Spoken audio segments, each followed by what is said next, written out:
33 अरब वाणी बोल दी हमने इस कबीर सागर में और कबीर साखियों में, दोहालियों में, लेकिन ये मूल ज्ञान जो था अब भी हमने गुप्त रखा हुआ था।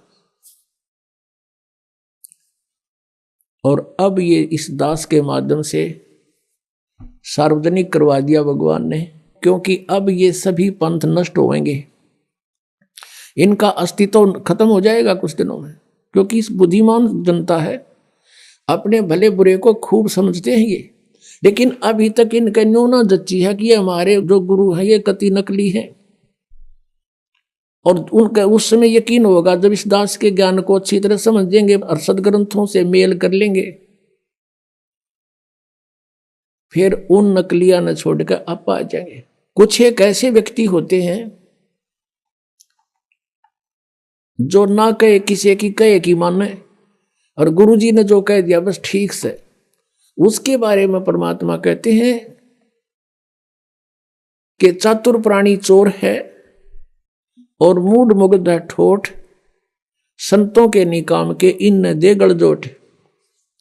इतने प्रमाण देख के और जो व्यक्ति नहीं मान रहा कि ये संत नहीं है, कहते फिर वो तो मूड है, मुग्ध मूड ठोठ, फिर वो हमारे काम के नहीं है, वो वहीं पड़े रहे उन्ना दौरे।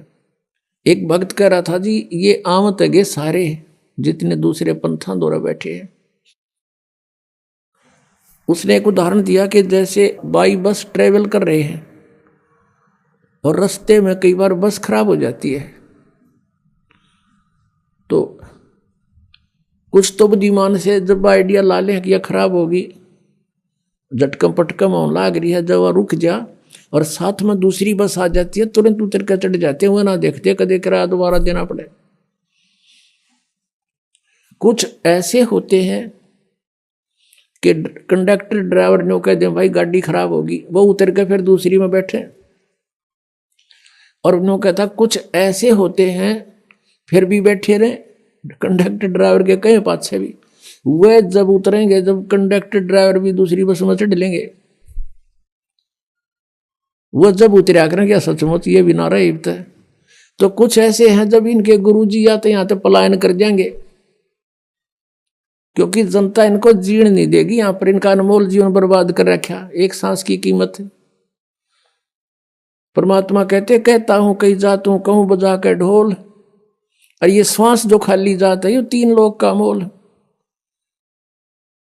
एक श्वास की इतनी कीमत है, मनुष्य जीवन के कितने जीवन सांस बर्बाद कर दिए, क्योंकि श्वासों से जीवन है जीव का, और ये कितने बर्बाद हो गए सत भक्ति ना करने से। तो वो जो उनके कति श्रद्धालु गणे हैं बिना ज्ञान के, वो जब आओगे यहाँ पर जब वो भी हाथ खड़ा कर देंगे हमारे पर लेना कुछ, तो ये भी पुण्यात्मा होगा, कोई ऐसा कह देता है। वैसे यहाँ बहुत से ऐसे महंत हैं जो बहुत से शिष्य बनाए हुए थे, उनके शिष्यों ने उनसे संपर्क साधा इस ज्ञान से परिचित होकर के, और कहा जी देखो आप भी भगवान के लिए निकले हो और हम भी भगवान के लिए ही आपके अनुयायी बने। यदि ये ज्ञान गलत है तो हमें क्लियर करके बता दो, अगर ये रामपाल ज्ञान गलत बोल रहा है तो हमें बताओ, ये प्रमाण दे रखे, और नहीं तो फिर आप भी आओ। अब थोड़ी बहुत देर तक वो गुरु अग्रम मग्रम करता है, लेकिन फिर विवश हो जाता है, क्योंकि उसको भी भगवान चाहिए। अगर इतनी सच्चाई देखकर वो नहीं आते हैं, नहीं मानते हैं, तो वो संत है नहीं, वो तो परमात्मा भी नहीं चाहते, केवल महिमा चाहते हैं अपनी। बस चेले बने रहे, जय जयकार हो ही रहे, फिर कट्ठे भूत बनेंगे सारे। आदरणीय गरीबदास साहिब जी को जो परमात्मा ने उनको ये तत्व ज्ञान दे दिया था, क्या बताते हैं कि साहिब के दरबार में गाहक कोट अनंत और 4 चीज मांगे हैं, रिद्धि सिद्धि मान महंत। उस परमेश्वर के साहिब के दरबार में ऐसा कोई एक इन चरवा ने छोड़ के, और चाहे पुरुष अलेख। तो ये सब मान महंत के भूखे हैं जितने ये संत पंथ बने हुए। यदि ये मान बढ़ाई नहीं चाहते हैं और ये अपना कल्याण चाहते हैं और ये हितैषी हैं अपने अनुयायियों के, तो इस दास के ज्ञान से परिचित हों और इसमें बताओ गलत कहाँ है, और या अपना टिप्पणी दो फिर इसके ऊपर। क्यों नहीं बोलते? 10 साल हो गए दास ने गला फड़ाते ने, और सरेआम कह रहा हूँ, टीवी चैनलों पर भी बोल रहा हूँ, पुस्तकों के माध्यम से भी इनके पोल खोल रहा हूँ। क्यों ना बोलते? ये क्यों नहीं बोलते? क्योंकि ये चोर है। परमात्मा कहते हैं बेखों के लश्कर फिर ये बाणी चोर कठोर, और सतगुरु धाम ना पहुंचेंगे ये 84 के ढोर। परमात्मा की वाणी को चुरा कर सचखंड सचखंड का रट ला रखा, कह का पता नहीं इन लोगों को। जैसे वेदों को गलत मानने वाला कोई प्राणी नहीं, खासकर हिंदू समाज में। और ये जो राधा स्वामी पंथ है, इन्होंने के गुट्टी पै रखी है श्रद्धालुओं को कि हमने वेदों की आवश्यकता नहीं, ना हमने गीता जी की, ना हमने पुराणों से कुछ लेना देना। संत जो वाणी बोलते हैं वो फाइनल होती है। वो वेद भी तो किसी ने लिखे, वेद व्यास ने वेद लिखे हैं। वेद व्यास ने वेद लिखे जरूर है, लेकिन ये वाणी किसकी है? वेद व्यास राइटर है, जैसे गीता जी का वेद व्यास राइटर है, वक्ता नहीं है। ऐसे ही पुराण लिखे हैं, तो पुराण जिसने जो बोला वेद व्यास जी ने लिख दिया। जो चारों वेद थे, जो उनका यथार्थ ज्ञान ऋषियों ने घोट रखा था, वो एडिटी उन्होंने लिख दिया परमात्मा से प्राप्त करके, क्योंकि भगवान ने आके ज्ञान दिया था। और ब्रह्मा जी से फिर ये ज्ञान सभी ने प्राप्त किया था। तो उसने केवल लिखा है, लेकिन ये गॉड गिवन है। और ये क्या बताते हैं कि संत जो भी नाम दे दे वो ठीक, उसी से मोक्ष हो जाएगा। और फिर ये भी कहते हैं कि हमने वेदों की जरूरत नहीं है, हमारा तो ज्ञान वेदों से ऊपर का है। वेदों से ऊपर का हमारा ज्ञान है। और हम जैसे कोई कहता अभी, जैसे यहाँ कमल बताते हैं शरीर में पीछे, तो वो कहते हैं हम तो सीधे त्रिकुटी से चलते हैं, हमने त्रिकुटी यहाँ नहीं है, वैसे वो यहाँ बताते हैं, यहाँ बैक में होती है। और कहते हैं हम सीधे त्रिकुटी से चलते हैं, हमारा तो वहां से मार्ग शुरू होता है। अब पुण्यात्माओं जो वेद ज्ञान को गलत बताते हैं, तो इससे सिद्ध होता है कि उनका ज्ञान तक घना निर्मल पाना चाहिए। वेदों से ऊपर का है तो कुछ वेदों वाला भी थोड़ा बहुत समावेश चाहिए उसके अंदर। जैसे 10वीं का सिलेबस होता है, 10th का क्लास का, तो उसमें पहली से लेकर कैक है तो वहीं से शुरू होते हैं। तीसरी, चौथी, 5वीं, 6ठी, 8वीं, 9वीं का भी कुछ उसमें समावेश होता है ज्ञान का। और इनका ज्ञान दिखाते हैं आपको राधा स्वामी वालों का, जो ये कहते हैं कि हमारा ज्ञान तो वेदों से ऊपर का है। अब दिखाता है इनका ज्ञान। 2 बोल इनके भी सुना दूं राधा स्वामी वालों के। एक पुस्तक है सारवचन राधा स्वामी वार्तिक, ये देखिएगा, इसकी एक झलक दिखाते हैं आपको। सारवचन राधा स्वामी वार्तिक, राधा स्वामी सत्संग व्यास, ये कहाँ से छपी है? प्रकाशक है जगदीश चंद्र, सेक्रेटरी राधा स्वामी सत्संग व्यास, डेरा बाबा जयमल सिंह, पंजाब। 2003 में ये 16वां संस्करण है। और ये यहाँ से छपी है, printed in India by Lakshmi offset printers, Delhi, इतने में। इसकी भूमिका में क्या लिखा है कि सारवचन राधा स्वामी वार्तिक हजूर स्वामी जी महाराज के वचनों का संग्रह है। ये वचन सत्संगों तथा अन्य चर्चाओं के दौरान सत्संगियों ने नोट किए थे। स्वामी जी महाराज के परम धाम सिधारने के कुछ वर्ष बाद इनका संग्रह करके पुस्तक के रूप में छपवाया गया। सन 1902 में बाबा जयमल सिंह जी महाराज ने सारवचन राधा स्वामी वार्तिक को पहली बार गुरमुखी लिपि में छपवाया। प्रस्तुत पुस्तक उसी प्रथम गुरमुखी संस्करण के अनुसार है और अब इसका हिंदी संस्करण प्रकाशित किया जा रहा है। स्वामी जी महाराज का शुभ नाम, जिसने युराधा स्वामी पंथ का चिमटा गाड़ा, जिसका प्रवर्तक माना जाता है, स्वामी जी महाराज का शुभ नाम सेठ शिवदयाल सिंह जी था। आपने 15 अगस्त 1818 में आगरा शहर में जन्म लिया। आपके पिताजी का नाम सेठ दिलवाली सिंह जी तथा माता जी का नाम महामाया जी था। आपके पूर्वज पंजाब के रहने वाले थे तथा घर में गुरु ग्रंथ साहिब का पाठ किया जाता था। आपके माता पिता हाथरस के प्रसिद्ध संत तुलसी साहिब के भगत थे। स्वामी जी महाराज ने भी तुलसी साहिब की काफी संगत की थी। बचपन से ही स्वामी जी महाराज का रुझान अध्यात्म की ओर था। आपने एक कमरे में बैठकर 17 वर्ष सुरत शब्द योग का अभ्यास किया और सन 1861 में बसंत पंचमी के दिन खुले तौर पर आम सत्संग और सुरत शब्द योग का उपदेश शुरू कर दिया। पुण्यात्माओं, अब ये शिवदयाल जी तो थे सन 1818 में जन्मे आगरा में, और इन्होंने 17 वर्ष तक एक बंद कोठड़ी में बैठ के और हठ योग किया। गुरु ग्रंथ साहिब को पढ़ता था, इसके अंदर से परमात्मा का सचखंड सतलोक की तद ढूंढ लिया। फिर कबीर साहिब की वाणी में तो ले लिया, करने नो दीदार महल में प्यारा है, एक शब्द है 32 कली का, वो इन्हें खोलना आया ना, इनका समझ में आया नहीं। तो काल से प्रेरणा थी ही इनको, और ये एक नकली सांग जोड़ कर बैठ गए। अब दिखाते इनका के ज्ञान था जो वेदों से भी उत्तम बतावे हैं।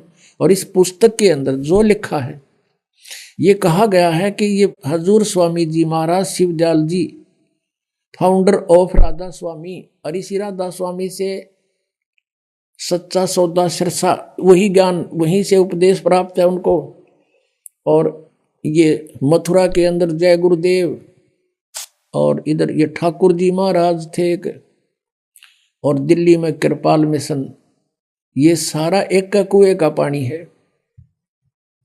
इस शिवदयाल जी के इस ज्ञान से समझ लेना उनके पास क्या है। और जनौद में एक महाराज हुए ताराचंद जी, वो भी श्राद्धा स्वामी के कुएं का पानी भर के यहाँ बांटे थे। वही ज्ञान, ये देखना, ये वही पुस्तक चल रही है, सारवचन राधा स्वामी वार्तिक, ये वही चल रही है। अब हम इसके यहाँ जाते हैं। राधा स्वामी दयाल की दया, राधा स्वामी साहिब, खुलासा उपदेश हजूर राधा स्वामी साहिब का। अब शिवदयाल जी के वचनों का खुलासा लिख रखा है, तो उसने बोलिया वो का वो। अब दफा 1 में पढ़ते हम। सिर्फ काम इतना है कि इंसान यानी मनुष्य अपनी सूरत यानी रूह को, उसके खजाने और निकास यानी मुकाम सतनाम और राधा स्वामी में, मुकाम माने स्थान, सतनाम स्थान कहा है, राधा स्वामी भी सतनाम का स्थान कहा है, मुकाम। इनका ज्ञान देखियो, तोड़ पाड़ रखे ने, पहुंचावे, यानी राधा स्वामी स्थान में पहुंचावे, सतनाम स्थान में अपनी सूरत पहुंचा दे। फिर तीसरे वचन में गीता के श्लोक बना रखे ने, कति 118 150 वर्ष हो गए इनको न्यू के न्यू प्रिंट कर रखे। जितने आचार्य और महात्मा और अवतार पैगंबर हरेक मजहब में हुए हैं, वे सब अपने अभ्यास के जोर से अंतर में तरफ मुकाम असली के चले, असली स्थान की ओर चले। कोई बिरले संत मंजिल 8वीं यानी राधा स्वामी तक पहुंचे। अरे वाह। अच्छा, सिर्फ संत मंजिल 5वीं यानी सतनाम पर पहुंचे। अब यह मंजिल 5वीं सतनाम, और कोई बिरले संत मंजिल 8वीं यानी राधा स्वामी पर पहुंचे। अब यहाँ देखो, अब आपने देख लिया, यहाँ तक क्लियर कर दिया न कि सतनाम भी स्थान है, मंजिल कहो, ये मंजिल का यहाँ अनुवाद भी कर रखा है। मंजिल माने स्थान, देखियो रहा, मंजिल माने स्थान, यानी ये फिर देख लो, क्योंकि ये गणा गहरा ज्ञान है ना, इनका समझ में ना आवा जल्दी से। कोई बिरले संत मंजिल 8वीं यानी सतान 8वीं यानी राधा स्वामी पर, सिर्फ संत मंजिल 5वीं यानी सतनाम पर, सतनाम स्थान हो गया, मंजिल माने स्थान, सतनाम स्थान पे पहुंचे। अरे देखिए 4 वचन प्रश्न नंबर 15 पे, कमाल कर दिया, इसमें तो रिकॉर्ड तोड़ दिया इन्हें, वेद फेल कर दिए सारे। अब समझना चाहिए कि राधा स्वामी पद सबसे ऊंचा मुकाम है, सबसे ऊंचा स्थान है राधा स्वामी, और यही नाम कुल मालिक और सच्चे साहब का है, सच्चे खुदा का है। और इस मुकाम से 2 स्थान नीचे, यानी राधा स्वामी स्थान से 2 स्थान नीचे सतनाम का मुकाम है। देखिए नींद में बोल रहे तारा गजब वही। अब कहते हैं सिर्फ संत मंजिल पांचवी यानी सतनाम पर पहुंचे, और मंजिल माने स्थान। और ये कहे सतनाम तो स्थान हो गया, फाइनल हो गया कि सतनाम स्थान को कहते हैं।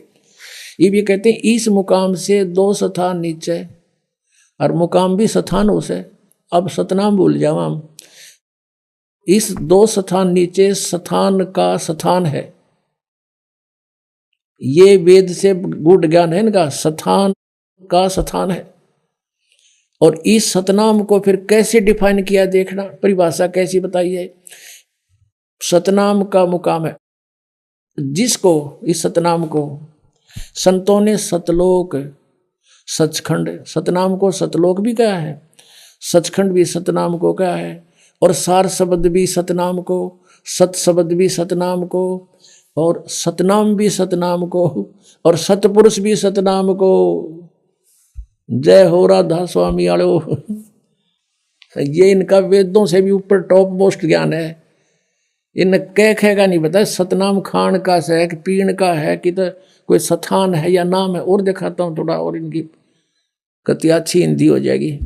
अब एक पुस्तक है संत मत प्रकाश भाग 3, ये 5 भाग हैं इनके संत मत प्रकाश के, और श्री सावन सिंह जी इनके राइटर हैं, यानी उनके सत्संगों का संग्रह है, इसमें वक्ता है।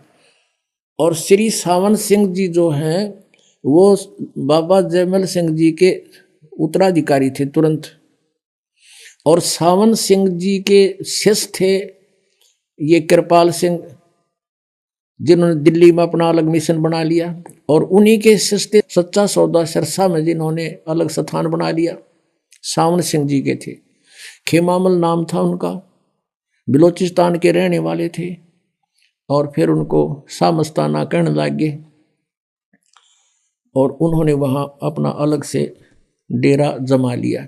ये उन्हीं का ज्ञान है इकट्ठा ही सबका। और अब आपको दिखाते हैं उस बाबा सावन सिंह जी के विचार थे, तो फिर अंडरस्टूड है कि सच्चा सौदा के होंगे, ये देखना। और शिवदयाल जी के हो गए, फिर कहना के है। ये है संत मत प्रकाश भाग 3, ये है संत मत प्रकाश भाग 3, और ये है बाबा सावन सिंह जी, महाराज सावन सिंह जी। संत मत प्रकाश भाग 3 हजूर महाराज सावन सिंह जी के सत्संगों का संग्रह, राधा स्वामी सत्संग व्यास से ये छपा है। प्रकाशक हैं जगदीश चंद्र सेठी, सेक्रेटरी राधा स्वामी सत्संग व्यास, डेरा बाबा जयमल सिंह, पंजाब। और ये यहाँ से छपी है। Printed in India by Gopsons papers limited. अब इसमें दिखाते हैं आपको, 102 पृष्ठ पे लिखा है, इसके 102 पृष्ठ पे संत मत भाग 3 यहां लिखा है, इसने इस सतपुरुष सतनाम कहाई, सतलोक निज पाया आई। इसका डिफाइन किया इसने, इस सेंटेंस का। सचखंड या सतनाम चौथा लोक है, जागे ना, सचखंड या सतनाम चौथा लोक है, और सभी के अंदर है, आपके अंदर है ये सचखंड सतनाम। और अगर यह सतगुरु से राह लेकर मेहनत करके अंदर पर्दा खोल ले तो सचखंड पहुंचा जा सकता है। ठीक, अब हमने ये देखना है कि यहाँ कह रहा है ये सचखंड या सतनाम चौथा लोक है, ये सतनाम चौथा लोक है, ये अपने अंदर है सबका। अब दिखाते हैं आपको 107 पृष्ठ पे, 106-7 पर देखना, वही सत्संगी हजूर जहां राम नाम का जस महिमा होता हो। कोई प्रसंग चल रहा है तो महाराज सावन सिंह जी कहते कौन से राम का जिक्र कर रहा है तू? वह सत्संगी कहने लगा क्या राम बहुत सारे हैं? महाराज जी यानी सावन सिंह जी कह रहे हैं राम 4 हैं, आपका इशारा कौन से राम की तरफ है? अब सत्संगी पूछा है कि हजूर चारों राम खोल कर बताइए। महाराज जी लागे खोलन, फिर एक राम दशरथ घर डोला है, एक राम सब घट घट में बोला है, एक राम का सकल पसारा, एक राम त्रिभुवन से न्यारा। और देखो इसका अनुवाद किया भी इसने। पहला राम राजा दशरथ के बेटे थे जो त्रेता युग में अवतार थे, आए और अपनी ड्यूटी अदा करके चले गए, लेकिन अब हमें नहीं मिल सकते, हमारा काम नहीं कर सकते। अब दूसरा राम मन है जो घट घट में व्यापक है। तीसरा राम ब्रह्म है जो सारी त्रिलोकी को पैदा करता है, पालता और नाश करता है। चौथा राम सतनाम है, यो असली राम है। इनका अकल देखो, पत्थर पड़ रहे इन पे। कित सतनाम स्थान है, एव यो सतनाम राम है।